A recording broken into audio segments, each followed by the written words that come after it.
Édition du journal avec cette nouvelle du ministère de la Santé, le gouvernement et les banques syndicales de la santé ont signé ce mercredi 22 mars 2023 les protocoles d'accord sur la mise en œuvre progressive des engagements fixés pour les transports et logements des professionnels de santé en République démocratique du Congo. Nous y reviendrons avec force détail dans nos prochaines éditions. Et puis, la proposition de loi sur la congolité continue à diviser la classe politique congolaise. Cette proposition de loi controversée qui sera reprise au calendrier des matières de la session de mars après que les porteurs plutôt aient présenté l'accusé de réception au bureau du rapporteur de l'Assemblée nationale, l'honorable Sengi Pouloulou, et au chapitre de réaction, Tom Skapouya de l'Union pour la démocratie et les progrès sociaux soutient cette démarche. Par contre, Philippe Kazadi de l'ADEF traite cette loi des ségrégationnistes, des racistes. Suivez-les au micro de Christian Kapepula et Bob Zam. Une fois l'accusé de réception de la proposition de loi sur la congolité présentée au bureau du rapporteur de l'Assemblée nationale, cette proposition sera reprise au calendrier des matières de cette session de mars, a dit le président de l'Assemblée nationale. D'où la satisfaction de Tom Skapouya de l'UDPS. La loi que l'honorable Nsingi apporte de congolité, je ne vois pas les mal. Il y a plusieurs travaux. Il y a plusieurs emplois, il y a plusieurs choses à faire dans ce pays. Pourquoi toujours les magistrats sur ce plan? Il y a quelque chose caché. Nous avons plusieurs hommes politiques que nous avons laissés dans ce pays, même à l'époque de 18 ans, quand les sénateurs avaient été au pouvoir. Il y a eu brassage, il y a eu mixage, il y a eu l'intégration de plusieurs étrangers dans notre vie sociale. Ils peuvent s'occuper avec d'autres choses. Pourquoi seulement aller au sommet de l'État?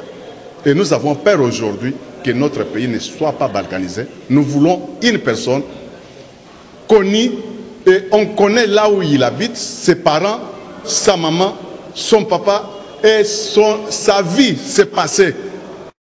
Philippe Kazadi de l'ADP traite plutôt cette proposition de loi de raciste, des ségrégationnistes. Pourquoi raciste? La RDC a 9 pays voisins. Et les Congolais ont eu des enfants avec les ressortissants de ces 9 pays voisins. Sur quelle base saurons-nous que tel est né d'un parent congolais et d'un autre étranger? Sur quelle base? C'est sur base de la couleur de la peau. Seuls les métis sont identifiables facilement que celui-ci est d'une relation d'un multiculturel. Je peux dire comme ça. Mais tous ceux qui ont la peau noire comme nous deux là, on ne saura pas les identifier. Donc le vrai problème les problèmes que pose Tani de la protection de la souveraineté est important, mais on protège la souveraineté par l'éducation, par une armée forte, par une police forte, par une administration organisée, une administration efficace et forte. C'est ce qui fait que on peut me prendre de moi, Philippe Kazadi. Aujourd'hui, on m'amène aux États-Unis, on fait de moi président des États-Unis. Je ne ferai rien pour la RDC parce que c'est l'administration américaine qui fait le travail. L'alignement de cette proposition de loi au calendrier de la session est une étape. Sa programmation pour débat en plénière est une autre. Son examen, il faut le dire, requiert probablement la révision de la Constitution.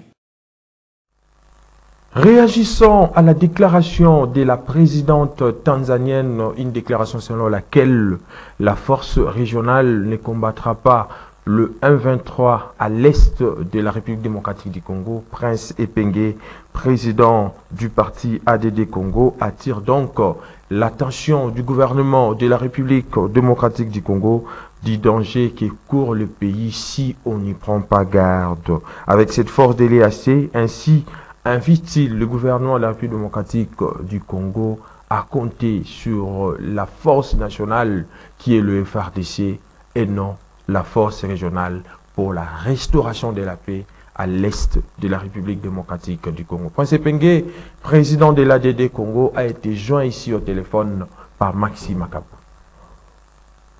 S'il vous plaît, s'il vous plaît.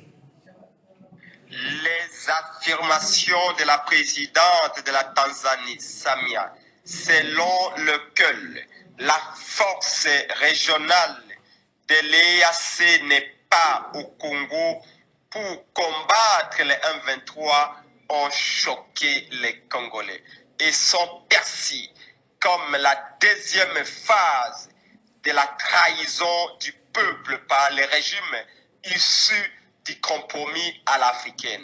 Au peuple que la force régionale de l'EAC entrerait par Bunagana pour combattre les M23. La question est, Félix a-t-il été trompé par ses amis de l'EAC ou c'est lui qui trompe le peuple?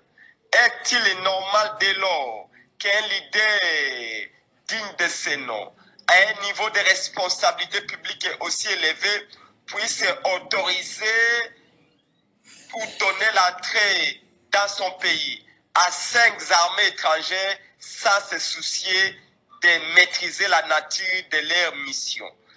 Les cafouillages et la contradiction qui règnent actuellement sur la mission de l'EAC prouvent que le Congo est sous pilotage automatique. Il n'y a pas de paix à maintenir au Congo, il n'y a que des paix à gagner, et à gagner par les armes.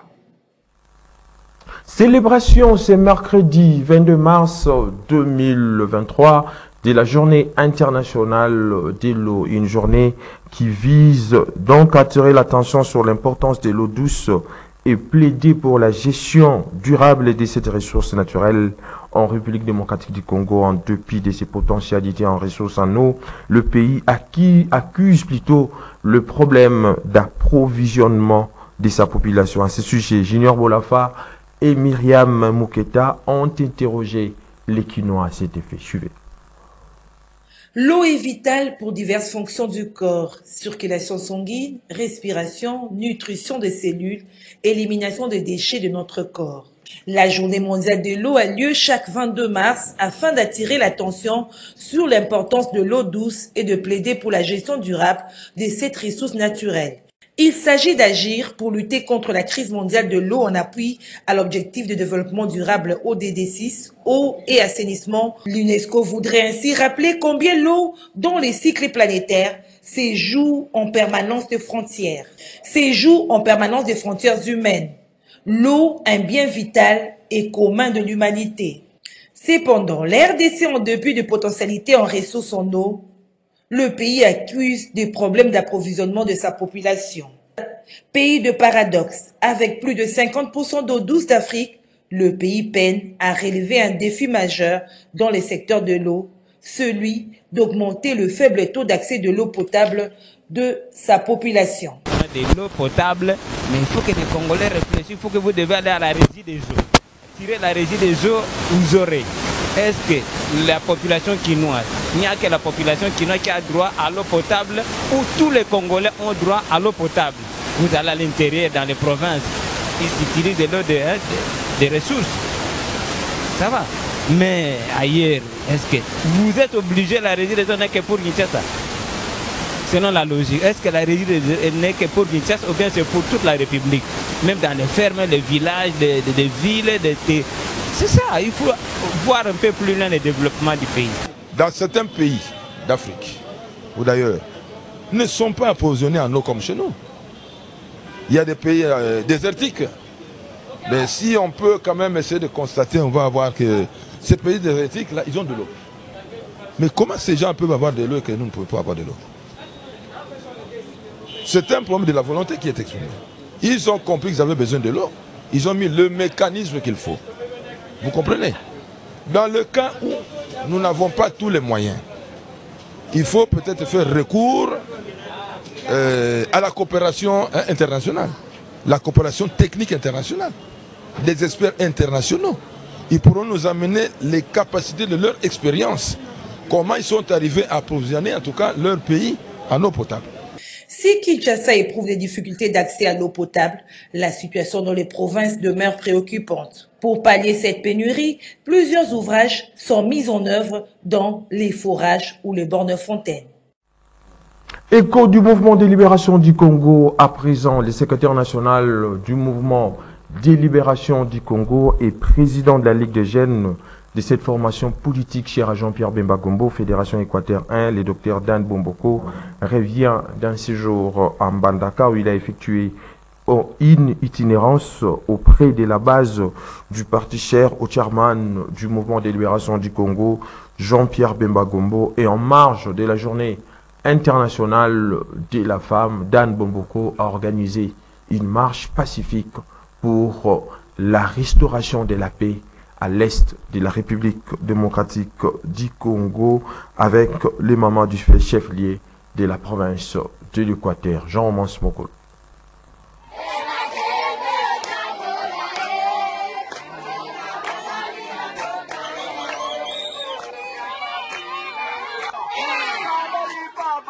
Lors de son dernier séjour à Mbandaka, chef-lieu de la province de l'Équateur, le secrétaire national du mouvement de libération du Congo et président de la Ligue de jeunes de la Fédération Équateur 1, Dr Dan Bomboko, a entrepris du 28 février au 7 mars 2023 une itinérance dans les différents quartiers et cellules politiques du chef-lieu de l'Équateur pour évaluer l'adhésion à son appel à l'enrôlement massif lancé récemment après avoir obtenu sa carte d'électeur.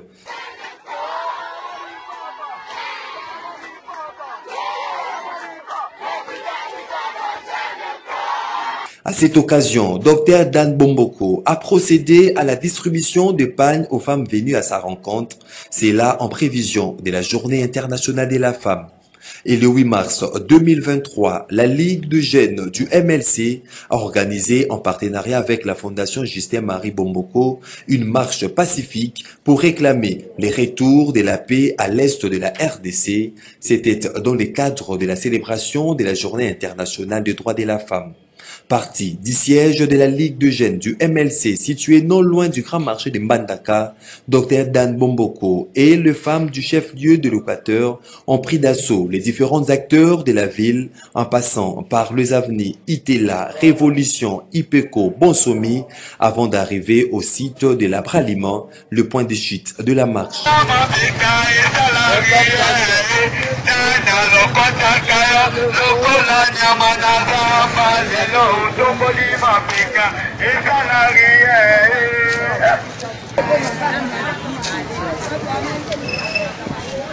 Au terme de la marche, Dr Dan Bomboko explique ici le bien fondé de son initiative. Le communier avec les mamans des Mbandaka pour avoir une pensée pieuse envers les mamans de l'Est du pays qui sont en train de subir. Vous savez tous, comme moi, que nous subissons une guerre imposée par le Rwanda et à travers leur supplétif du M23. Donc il était question que aujourd'hui, comme étant journée internationale du droit de la femme, que nous puissions penser à nos mamans qui sont en train de souffrir et subissent divers sévices et pour leur montrer que les mamans de l'ouest du pays en général et celles de Mbandaka en particulier sont mobilisées pour que la paix revienne dans le pays et pour que la guerre cesse. Et puis, dans le cadre de la clôture du mois de mars, mois dédié aux droits de la femme, les mamans de l'église de la communauté des assemblées dédiées Bethel UPN Télécom ont célébré un culte spécial ce mardi 21 mars 2023 au quartier Ngomba Kikusa. Nous sommes là dans la commune d'Ngalema où est située cette église. Ce culte dans le thème « Femme, quelle est ta vision ?» Ces cultes étaient donc organisés dans le but d'amener les femmes à se conformer à la volonté profonde du Seigneur Jésus-Christ. Puis des détails avec John Mukadi et Bruno Nzinga.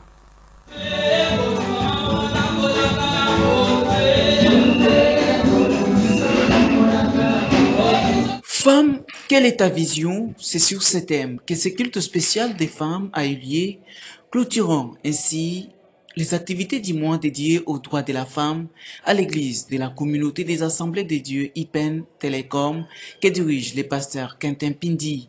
Une célébration qui a réuni plusieurs femmes de différentes communautés et autres invités à l'instar du couple Boulouba.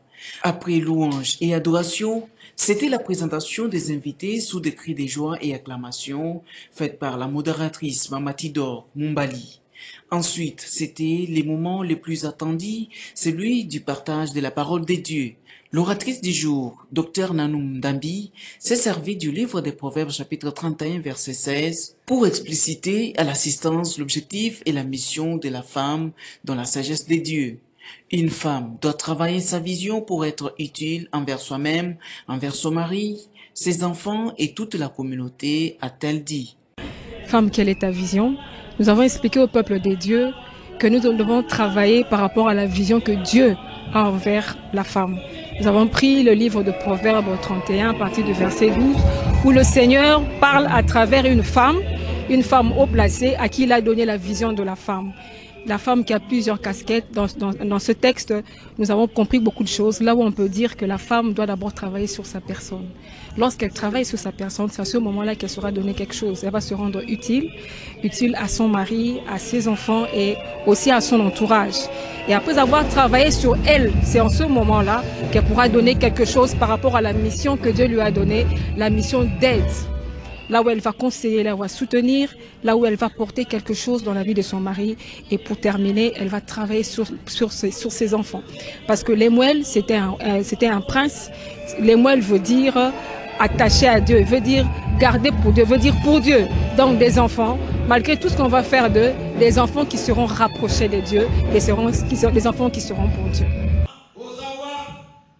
C'est sous la bénédiction du pasteur Quentin Pindi que ce culte s'est clôturé dans une ambiance de louange.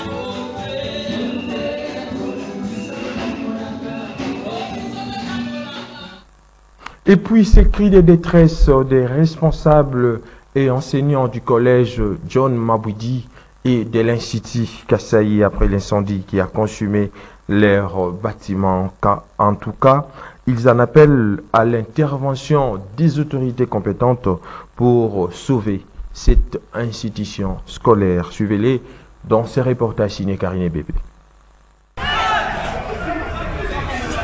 Tout a été calciné des suites de cet incendie survenu dans ces bâtiments abritant des établissements scolaires, à savoir l'Institut Kassaï et les collèges John Mabwidi.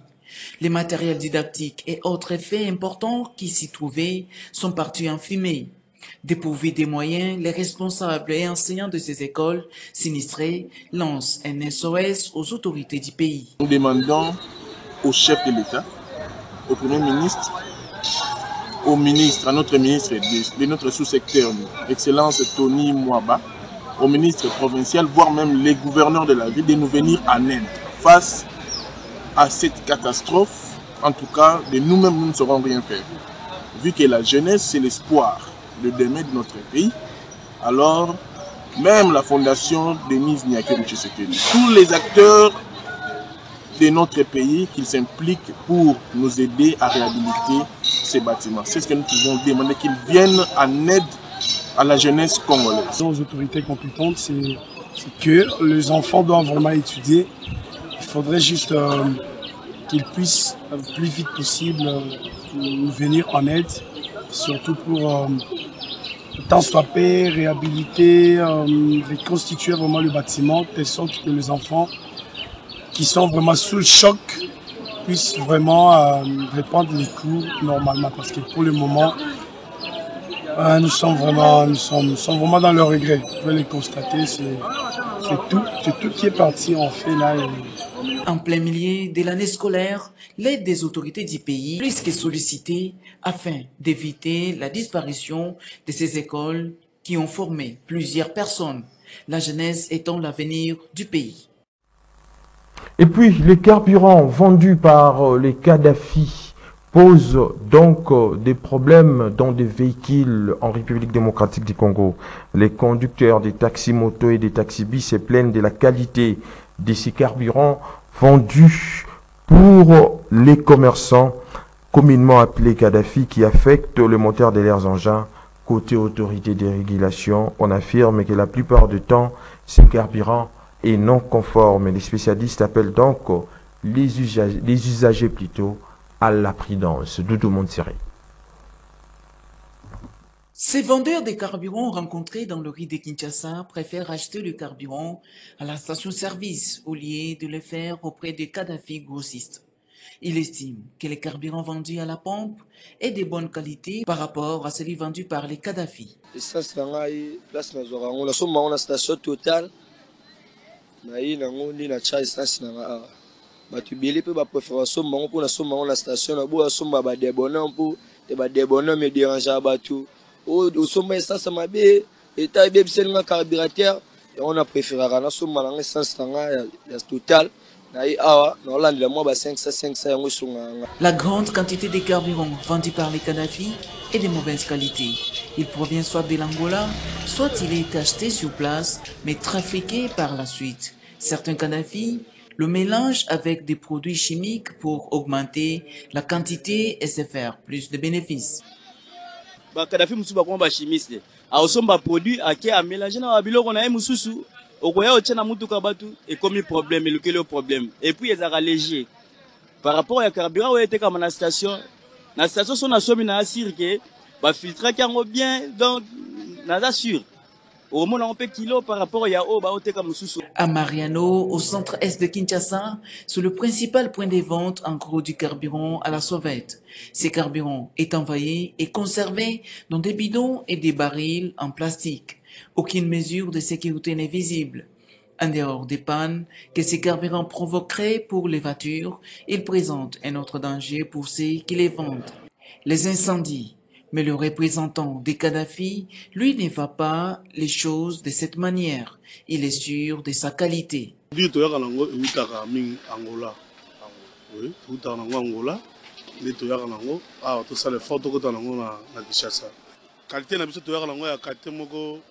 Normal, ils ont qualité mon côté où ils ont la guerre, au tien mutuka la longue et qu'on peut non. Parmi les bateaux, tu t'es là. Mais il y a pas de zone la biso, qualité Le secteur des hydrocarbures en RDC est régi par la loi numéro 15/012 du 1er août 2015 portant régime général des hydrocarbures. Dans ces documents, les stockages et la vente des produits pétroliers doivent répondre au règlement des hydrocarbures. La loi interdit strictement le mélange du carburant avec d'autres substances. Mais cette réglementation n'est pas toujours respectée, juge cet expert en hydrocarbures et environnement. Il appelle les usagers à la prudence. Ceux qui utilisent les carburants des Kadhafi sont appelés, souvent sont amenés à constater quelques soucis, notamment au niveau de véhicules, avec le temps. Et ça, c'est justement dû au fait que la qualité du carburant n'est pas assez bonne. Donc, il y a d'abord l'origine de l'approvisionnement. On ne sait pas dire exactement d'où proviennent ces carburants.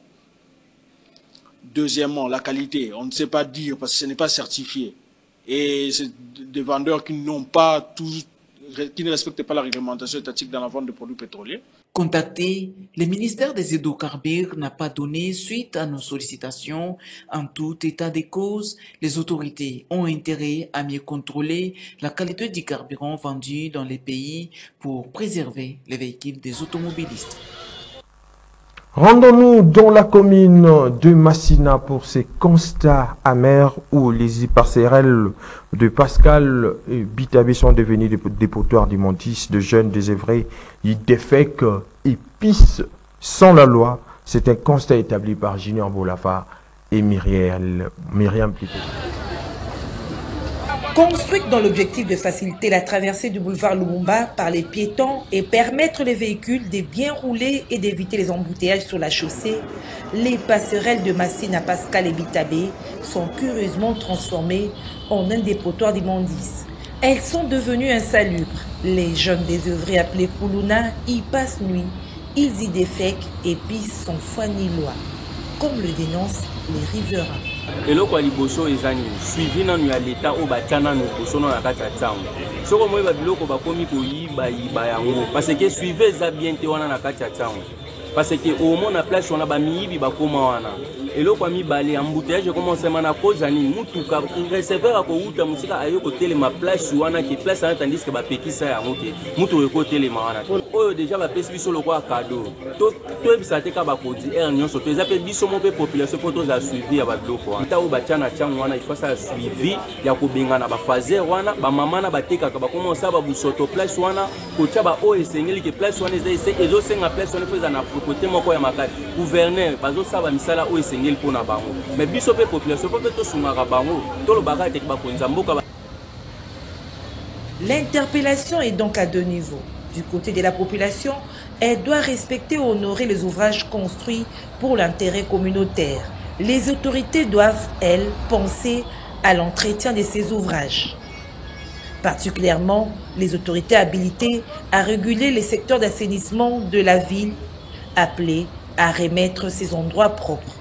Étant donné que la saleté enlève aussi l'un des objectifs par lesquels ces passerelles ont été placées, c'est lui de contribuer à la modernisation de la ville. Sport à présent, avant donc de boucler cette grande édition du journal télévisé sur Canal Congo Télévision, les Léopards de la République démocratique du Congo affichent désormais complet à Lubumbashi où ils préparent la 3e journée des éliminatoires de la CAN Côte d'Ivoire 2023 contre la Mauritanie. Parmi les dernières arrivées, on signale celle de Cédric Bakambu qui signe son comeback dans la tanière plutôt de l'équipe nationale. Suivez. Les groupes des léopards de la RDC affichent désormais complet. C'est avec l'arrivée, c'est mardi 21 mars de Chancel Bemba, Théo Bongonda, Chatra Kakolo, Meshak Elia, Arnaud Lusamba, Vital Ntimba, Joël Kasumba et Cédric Bakambu, Al-Boumachi, lieu du rassemblement. Les protégés de Sébastien Desabre préparent la double confrontation contre les Morabitoun de la Mauritanie au stade TP Mazembe. Ils ont eu droit à une séance de musculation en salle l'avant-midi, une séance photo avant de prendre la direction du stade où ils se sont entraînés. Pour la plupart de ces joueurs, l'objectif est de défendre la nation et avoir la qualification pour la phase finale de la CAN. Je suis très ému déjà et tous les joueurs d'être parmi le groupe. Je suis content. Et qui continuent à nous soutenir comme ils ont l'habitude de nous soutenir. Après nous, on ne va pas les décevoir. Qu'ils soient là, qu'ils soient confiants, qu'ils prient pour nous. Nous, on va faire notre boulot et à eux de faire leur boulot. C'est comment est le public louchois. J'espère qu'ils seront là pour nous soutenir du début jusqu'à la fin et nous allons faire notre part. Ça fait toujours plaisir de retrouver les coéquipiers, de revenir au pays. Donc voilà, on est prêt pour ces 2 matchs. On va tout faire pour gagner, on est dans l'obligation pour rester dans la course. Donc on va s'arracher, on va donner le meilleur de nous-mêmes pour aller chercher les victoires. Oui, bien sûr, c'est une première. Je suis très content d'être ici avec l'équipe première de l'équipe nationale du Congo. Et bien sûr qu'ils viennent nombreux et on va bien se préparer pour cette double confrontation contre la Mauritanie. Et j'espère que ça va bien se passer pour nous. Les matchs aller comptant pour la 3e journée de ces éliminatoires entre la RDC et la Mauritanie est prévu vendredi 24 mars au stade tout-puissant Mazembe de Lubumbashi sous les coups de 14h30 heure de Kinshasa. Mesdames et messieurs, c'est par cette note sportive que nous mettons un terme à cette grande édition du journal sur Canal Congo Télévision, coordonnée par Gisèle Olivier Toko, réalisée par Dieu Merci Kifwa. La prise de vue a été assurée par Dieu Merci Longango en leur nom, ainsi qu'à l'équipe rédactionnelle de Canal Congo Télévision. Je vous dis donc merci de l'avoir suivi et bonne suite des programmes sur votre chaîne.